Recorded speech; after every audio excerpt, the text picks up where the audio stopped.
Hello Year 5, it's Miss Gallagher. So today's lesson we're going to continue with our Henri Rosseau poster. So I'm just quickly going to recap what we done last lesson just so you can check that you've done everything up to date so far. So last lesson you printed out the template of the poster, and what we done to begin with was we added some colour to the title. I taught you how to do one of the flowers that he does in his pieces, and you might have added another characteristic. So you could have added an animal, or you might have added a plant. The second part that you needed to do was you needed to research who is he, what does his work involve, some key facts. So you'll notice that I've just highlighted that part in yellow just to make it a little bit more visually pleasing. That's my facts about Henri Rosseau. And then the second paragraph was about what do you think about his artwork, so your opinion. So what do you like about his artwork? Is there any part of his work which inspires you? What do you think about the subject which he completes his work on, etc. And then we did a little bit of colour work on these two flowers here, and the rest of the work was plain. So you'll notice I've already added a little bit of colour onto the bottom here, just because I wanted you to see a little bit more of the finished result. I'm going to talk you through how to do each of them, but I've already added some of the colour so that you can see what it will look like when it's completed. So we're going to use this image here as a reference. I will attach this image to the task as well for you, so you've got something to look at as well as my video. I'm going to get started. So the first part that we're going to look at is this one here. Okay, so what I've done for this to start off with, I did the entire, so this is all one plant, okay, it's like a snake plant. I did the entire thing with a very light layer of yellow, and to do a very light layer you need to have your hand at least halfway down the pencil, okay. I actually have mine 3/4. You need to have it horizontal, and you need to do circular motions and get a nice smooth colour. The second thing that you're going to do is you're going to add green on the inner sections. Make sure that your pencil is sharp, and you're going to again use circular motion just to make sure that you get a nice smooth finish along that part of the plant. So I will just finish this section.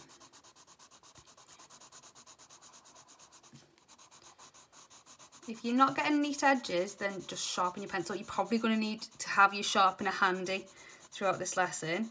I've got a nice sharpener which actually has a bottom on it, but if you haven't got one of them, then I'm sure you will be allowed to sharpen into a cup or a bowl and then empty the sharpenings at the end. So how did I get to this stage from this one? The next thing you need to do, get your yellow, and you're going to go slightly darker along all the edges of the snake plant, almost like an outline.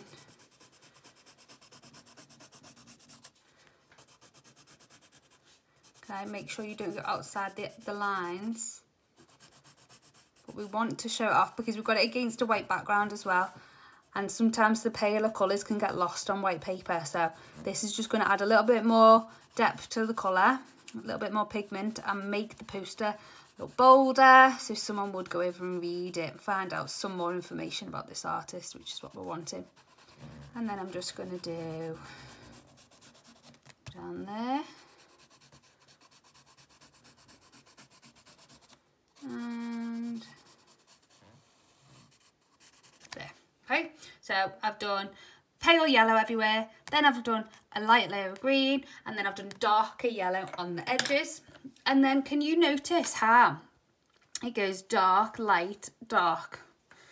Right, it depends on the leaf. The next one starts off dark and actually ends lighter, so we're going to keep this the way it is. I'm just going to neaten those edges with a sharp pencil.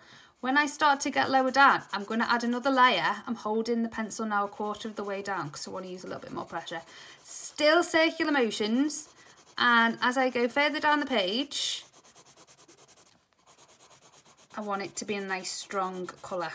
So medium pressure. If you need to do a few layers, that's fine. Don't need to press really hard, just do more layers. Okay, now that's not quite as dark as I would like it. So what I do then next is I've got a brown pencil. So don't be fooled by this colour, it's the end one. So just any brown pencil. And I'm going to do another layer over the green. And as I start from the bottom, I'm going to hold it a quarter of the way down. Then I'm going to go to halfway down because I want it to fade. And then a little bit further. And you'll notice, can you see how that's suddenly gone dark to light? And the next one is very similar. So again, dark green, start it off.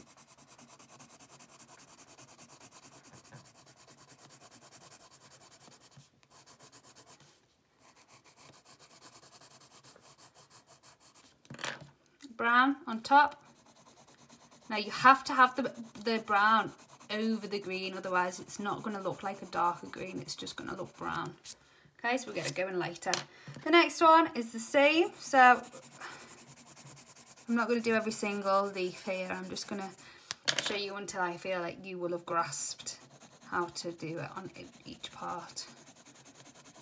Now this one's a little bit darker than the others, so I'm going to bring the brown further up before I fade it out.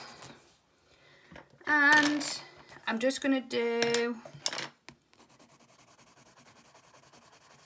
the rest of these. So all of these leaves on this side here actually start off darker at the bottom. So green, and then go on in with your brown. This lesson, okay, takes a long time to do the colouring for the leaves, so there is no way at all that you should get this finished within the lesson, okay? You should be working up until the very end of the lesson to get this finished. If you finish before the lesson time, then you are working way too fast and you need to go back and work into it again and make it neater. So you can see how I'm managing to get it so it looks like it's fading as it's going up the leaves, giving it a little bit of shape and making it look a little bit more three-dimensional, which is what we're after. I would again do the same on those leaves there. I feel like that's probably enough demonstrating on that area for you to get the idea. The second area which we're going to do is this one over here. So if you look closely, I'll just zoom in, you'll notice that those leaves are lighter at the edge as well, but this time it's a pale green rather than a yellow. And it gets darker as it goes underneath the leaf or it goes into the centre. So that's showing us where the light and the shade is hitting those leaves. Is the leaf on top or is the leaf underneath the other one? So what you need to do is, so stage one, you need to look at what leaf you're drawing. Does it have two pale green edges or does it just have one? This one, because it's on its side, okay, it's this one here, only has one. So we start off with a nice pale limey green and we just do the edge that is light. And then we go back with our darker green and we make sure that we outline the leaf nice and neatly. And we use circular motions again and we're going to fade it into the pale part, like so. And to make that leaf stand out even more, because this leaf is sitting on top of it, this is going behind that leaf, we're going to use some brown again just to darken up one side of the leaf. I'm going to fade it out into the green. Okay, but can you see how that suddenly has given a little bit more shape to that leaf? Okay, next one we're going to do is this one here, because it, as you can see, it's light on both sides and then darker green in the middle. So you'll notice that I've already done the light green, that side and that side, like so. And then I'm going to sharpen my darker green. And I'm going to go up to where that light green is.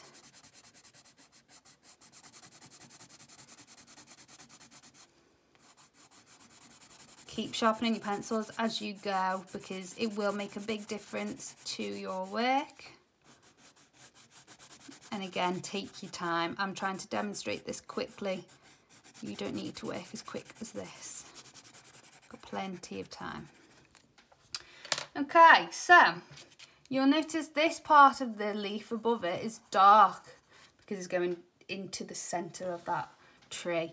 As it comes out, it's actually light. So this part's light, but it goes a little bit darker at the bottom. So I'm going to bring in some brown. And it goes a little bit darker in the middle of it as well. So I'm just going to bring up a little bit of brown.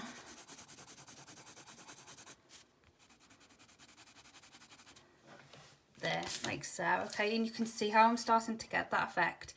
Really, really showcases your art skills if you follow those steps, and it makes the leaves really have some movement to them and shape, and therefore your work will look a lot stronger, higher quality, and you will be proving how much of a talented artist you actually are.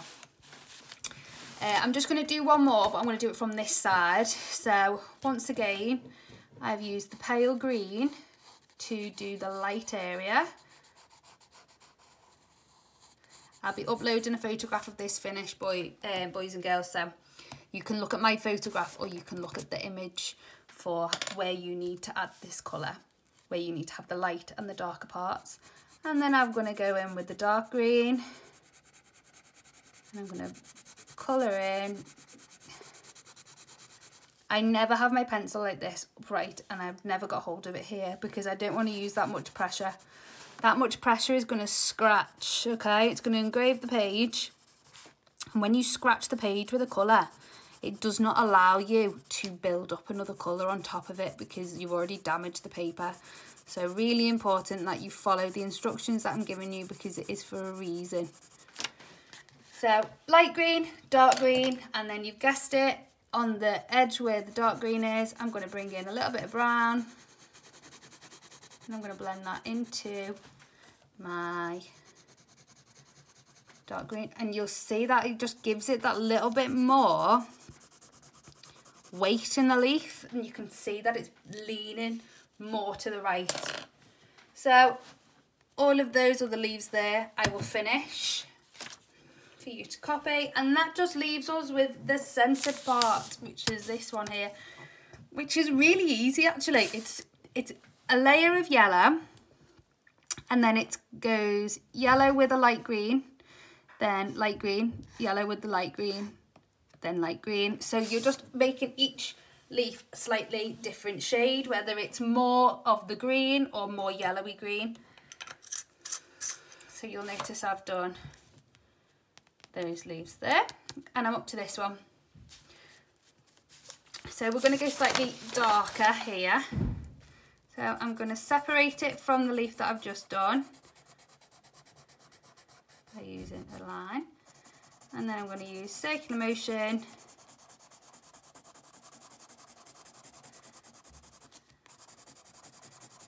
I'm going to shade that leaf in. But a lot of these leaves end yellow, so I'm actually just going to really, really gently at the top use circular motion, light pressure. If you're struggling to get the light pressure, hold your pencil further down. And I'm just going to blend that into the top of the leaf where it is paler. Okay, the one next to it is yellow and green mixed together. So a light layer of yellow, and then you want to hold your pencil right at the end and do horizontal, very, very light circular motion till you get an even layer. And you can go back over that then with the yellow again to get that to stand up. One next to that, you've guessed it, is more green, so I'm just going to go in with the green.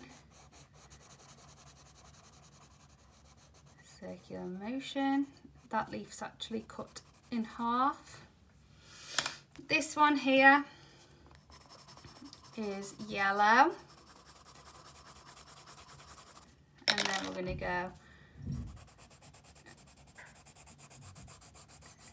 in with a bit more green. So each time you're looking at a new leaf, you're just slightly alternating whether it's slightly more of the green or slightly more of the yellow on this part. So all you need to do is just copy the example. Hopefully that has explained how to approach each of the three plants in the foreground. The foreground is the part of the image which is closest to you, so the opposite to the background. You're going to be learning a little bit more about foreground, middle ground and background next week. If you could please make sure for next lesson that you have a piece of paper, a pencil, a piece of paper and a pencil, sorry, ready. We're going to be doing a larger piece which is based on Henri Rosseau, and I'm hoping that you'll find it really exciting. So upload a photograph of your work at the end of the lesson, and I look forward to seeing them. Thank you very much.